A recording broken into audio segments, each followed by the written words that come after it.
أعوذ بالله من الشيطان الرجيم. بسم الله الرحمن الرحيم. الحمد لله الذي أنزل على عبده الكتاب ولم يجعل له عوجا قيما لينذر بأسا شديدا من لدنه ويبشر المؤمنين الذين يعملون الصالحات أن لهم أجرا حسنا ماكثين فيه أبدا وينذر الذين قالوا اتخذ الله ولدا ما لهم به من علم ولا لآبائهم كبرت كلمة تخرج من أفواههم إن يقولون إلا كذبا فلعلك باخع نفسك على آثارهم إن لم يؤمنوا بهذا الحديث أسفا إنا جعلنا ما على الأرض زينة لها لنبلوهم أيهم أحسن عملا وإنا لجاعلون ما عليها صعيدا جرزا أم حسبت أن أصحاب الكهف والرقيم كانوا من آياتنا عجبا إذ أوى الفتية إلى الكهف فقالوا ربنا آتنا من لدنك رحمة وهيئ لنا من أمرنا رشدا فضربنا على آذانهم في الكهف سنين عددا ثم بعثناهم لنعلم أي الحزبين أحصى لما لبثوا أمدا نحن نقص عليك نبأهم بالحق إنهم فتية آمنوا بربهم وزدناهم هدى وربطنا على قلوبهم إذ قاموا فقالوا ربنا رب السماوات والأرض لن ندعو من دونه إلها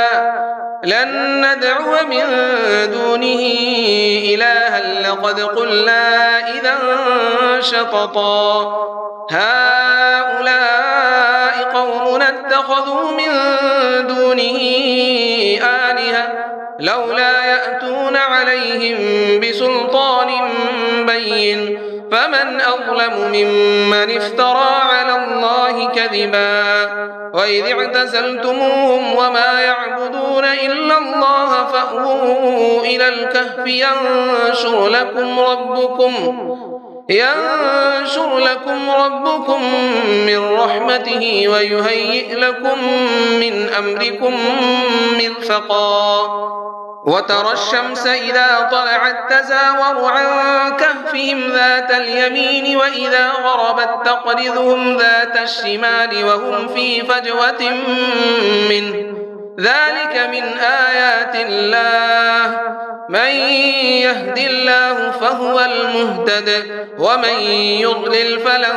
تجد له وليا مرشدا وتحسبهم أيقاظا وهم رقود ونقلبهم ذات اليمين وذات الشمال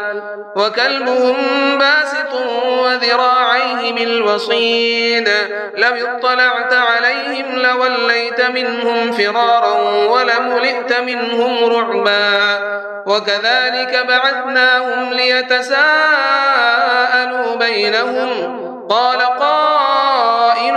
منهم كم لبثتم قالوا لبثنا يوما أو بعض يوم قالوا ربكم أعلم بما لبثتم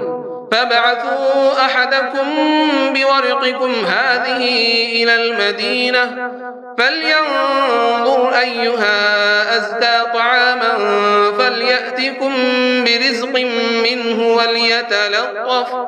وليتلطف ولا يشعرن بكم أحدا إنهم إن يظهروا عليكم يرجموكم أو يعيدوكم في ملتهم ولن تفلحوا إذا أبدا. وكذلك أعثرنا عليهم ليعلموا أن وعد الله حق وأن الساعة لا ريب فيها، إذ يتنازعون بينهم أمرهم فقالوا ابنوا عليهم بنيانا ربهم أعلم بهم. قال الذين غلبوا على أمرهم لنتخذن عليهم مسجدا سيقولون ثلاثة رابعهم كلبهم ويقولون خمسة سادسهم كلبهم رجما بالغيب ويقولون سبعة وثامنهم كلبهم قل ربي أعلم بعدتهم ما يعلمهم إلا قليل فلا تمار فيهم إلا مراء ظاهرا ولا تستفت فيهم منهم أحدا. ولا تقولن لشيء إني فاعل ذلك غدا إلا أن يشاء الله. واذكر ربك إذا نسيت وقل عسى أن يهديني ربي لأقرب من هذا رشدا. ولبثوا في كهفهم 300 سنين وازدادوا 9 قل الله أعلم بما لبثوا له غيب السماوات والأرض أبصر به وأسمع ما لهم من دونه من ولي ولا يشرك في حكمه أحدا. واتل ما أوحي إليك من كتاب ربك لا مبدل لكلماته ولا تجد من دونه ملتحدا. واصبر نفسك مع الذين يدعون ربهم بالغداة والعشي يريدون وجهه ولا تعد عيناك عنهم تريد زينة الحياة الدنيا ولا تطع من أغفلنا قلبه عن ذكرنا واتبع هواه وكان أمره فرطا. وقل الحق من ربكم فمن شاء فليؤمن ومن شاء فليكفر إنا أعتدنا للظالمين نارا أحاط بهم سرادقها وإن يستغيثوا يغاثوا بماء كالمهل يشوي الوجوه بئس الشراب وساءت مرتفقا. إن الذين آمنوا وعملوا الصالحات إنا لا نضيع أجر من أحسن عملا أولئك لهم جنات عدن تجري من تحتهم الأنهار يحلون فيها من أساور من ذهب ويلبسون ثيابا خضرا من سندس واستبرق متكئين فيها على الأرائك نعم الثواب وحسنت مرتفقا. واضرب لهم مثل الرجلين جعلنا لأحدهما جنتين من أعناب وحففناهما بنخل وجعلنا بينهما زرعا كلتا الجنتين آتت أكلها ولم تظلم منه شيئا وفجرنا خلالهما نهرا. وكان له ثمر فقال لصاحبه وهو يحاوره أنا أكثر منك مالا وأعز نفرا. ودخل جنته وهو ظالم لنفسه قال ما أظن أن تبيد هذه أبدا وما أظن الساعة قائمة ولئن رددت إلى ربي لأجدن خيرا منها منقلبا. قال له صاحبه وهو يحاوره أكفرت بالذي خلقك من تراب خلقك من تراب ثم من نطفة ثم سواك رجلا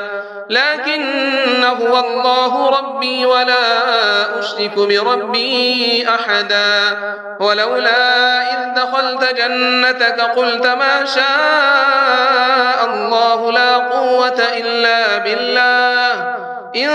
ترني أنا أقل منك مالا وولدا فعسى ربي أن يؤتيني خيرا من جنتك ويرسل عليها حسبانا من السماء فتصبح صعيدا زلقا أو يصبح ماؤها غورا فلن تستطيع له طلبا وأحيط بثمره فأصبح يقلب كفيه على ما أنفق فيها وهي خاوية على عروشها ويقول يا ليتني لم أشرك بربي أحدا ولم تكن له فئة ينصرونه من دون الله وما كان منتصرا هنالك الولاية لله الحق هو خير ثوابا وخير عقبا واضرب لهم مثل الحياة الدنيا كماء إن أنزلناه من السماء فاختلط به نبات الأرض فأصبح هشيما تذروه الرياح وكان الله على كل شيء مقتدرا المال والبنون زينة الحياة الدنيا والباقيات الصالحات خير عند ربك ثوابا وخير أملا ويوم نسير الجبال وترى الأرض بارزة وحشرناهم فلم نغادر منهم أحدا وعرضوا على ربك صفا لقد جئتمونا كما خلقناكم أول مرة بل زعمتم أن لن نجعل لكم موعدا ووضع الكتاب فترى المجرمين مشفقين مما فيه ويقولون يا ويلتنا ما لهذا الكتاب لا يغادر صغيرة ولا كبيرة إلا أحصاها ووجدوا ما عملوا حاضرا ولا يظلم ربك أحدا وإذ قلنا للملائكة اسجدوا لآدم فسجدوا إلا إبليس كان من الجن ففسق عن أمر ربه أفتتخذونه وذريته أولياء من دوني وهم لكم عدو بئس للظالمين بدلا ما أشهدتهم خلق السماوات والأرض ولا خلق أنفسهم وما كنت متخذ المضلين عضدا ويوم يقول نادوا شركائي الذين زعمتم فدعوهم فلم يستجيبوا لهم وجعلنا بينهم موبقا ورأى المجرمون النار فظنوا أنهم مواقعوها ولم يجدوا عنها مصرفا ولقد صرفنا في هذا القرآن للناس من كل مثل وكان الإنسان أكثر شيء جدلا وما منع الناس أن يؤمنوا إذ جاءهم الهدى ويستغفروا ربهم إلا أن تأتيهم سنة الأولين أو يأتيهم العذاب قبلا وما نرسل المرسلين إلا مبشرين ومنذرين ويجادل الذين كفروا بالباطل ليدحضوا به الحق واتخذوا آياتي وما أنذروا هزوا ومن أظلم ممن ذكر بآيات ربه فأعرض عنها ونسي ما قدمت يداه إنا جعلنا على قلوبهم قلوبهم أكنة أن يفقهوه وفي آذانهم وقرا وإن تدعهم إلى الهدى فلن يهتدوا إذا أبدا وربك الغفور ذو الرحمة لو يؤاخذهم بما كسبوا لعجل لهم العذاب بل لهم موعد لن يجدوا من دونه موئلا وتلك القرى أهلكناهم لما ظلموا وجعلنا لمهلكهم موعدا وإذ قال موسى لفتاه لا أبرح حتى أبلغ مجمع البحرين أو أمضي حقبا فلما بلغا مجمع بينهما نسيا حوتهما فاتخذ سبيله في البحر سربا فلما جاوزا قال لفتاه آتنا غداءنا لقد لقينا من سفرنا هذا نصبا قال أرأيت إذ أوينا إلى الصخرة فإني نسيت الحوت وما أنسانيه إلا الشيطان أن أذكره واتخذ سبيله في البحر عجبا قال ذلك ما كنا نبغي فارتدا على آثارهما قصصا فوجدا عبدا من عبادنا آتيناه رحمة من عندنا وعلمناه من لدنا علما قال له موسى هل أتبعك على أن تعلمني مما علمت رشدا قال إنك لن تستطيع معي صبرا وكيف تصبر على ما لم تحط به خبرا قال ستجدني إن شاء الله صابرا ولا أعصي لك أمرا قال فإن اتبعتني فلا تسألني عن شيء حتى أحدث لك منه ذكرا فانطلقا حتى إذا ركبا في السفينة خرقها قال أخرقتها لتغرق أهلها لقد جئت شيئا إمرا قال ألم أقل إنك لن تستطيع معي صبرا قال لا تؤاخذني بما نسيت ولا ترهقني من أمري عسرا فانطلقا حتى إذا لقيا غلاما فقتله قال أقتلت نفسا زكية بغير نفس لقد جئت شيئا نكرا قال ألم أقل لك إنك لن تستطيع معي صبرا قال إن سألتك عن شيء بعدها فلا تصاحبني قد بلغت من لدني عذرا فانطلقا حتى إذا أتيا أهل قرية استطعما أهلها فأبوا أن يضيفوهما فوجدا فيها جدارا يريد أن ينقض فأقامه قال لو شئت لاتخذت عليه أجرا قال هذا فراق بيني وبينك سأنبئك بتأويل ما لم تستطع عليه صبرا أما السفينة فكانت لمساكين يعملون في البحر فأردت أن أعيبها وكان وراءهم ملك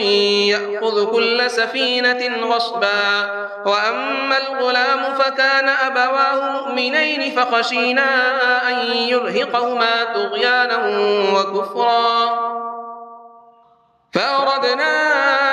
أن يبدلهما ربهما خيرا منه زكاة وأقرب رحما وأما الجدار فكان لغلامين يتيمين في المدينة وكان تحته كنز لهما وكان أبوهما صالحا فأراد ربك أن يبلغا أشدهما ويستخرجا كنزهما رحمة من ربك وما فعلته عن أمري ذلك تأويل ما لم تسطع عليه صبرا ويسألونك عن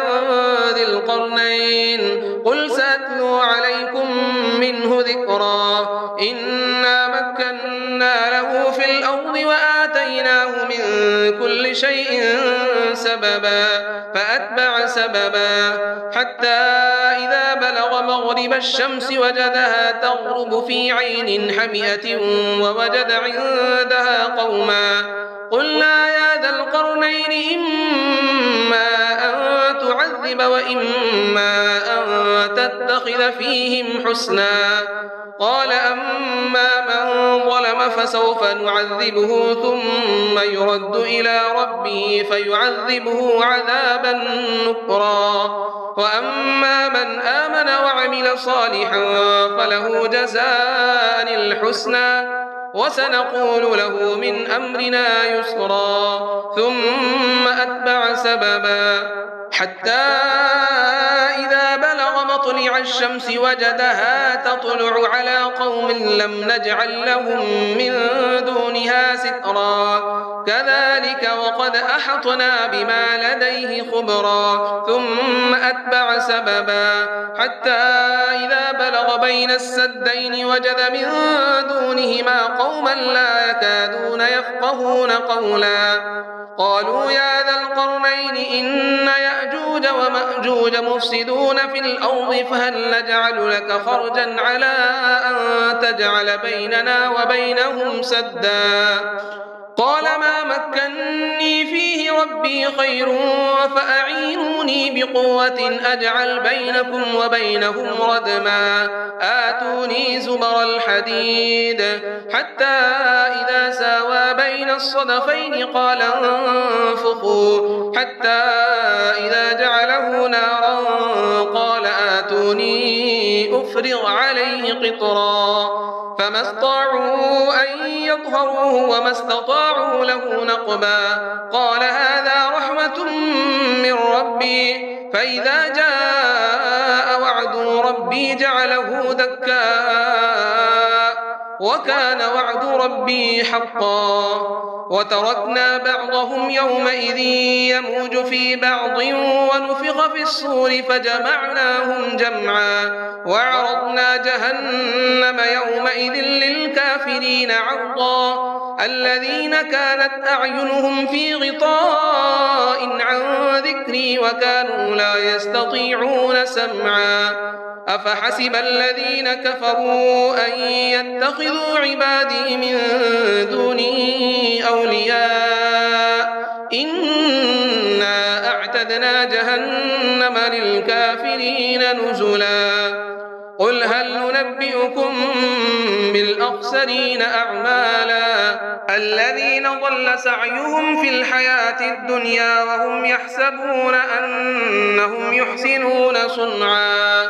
أولئك الذين كفروا بآيات ربهم ولقائه فحبطت أعمالهم فلا نقيم لهم يوم القيامة وزنا ذلك جزاؤهم جهنم بما كفروا واتخذوا آياتي ورسلي هزوا إن الذين آمنوا وعملوا الصالحات كانت لهم جنات الفردوس نزلا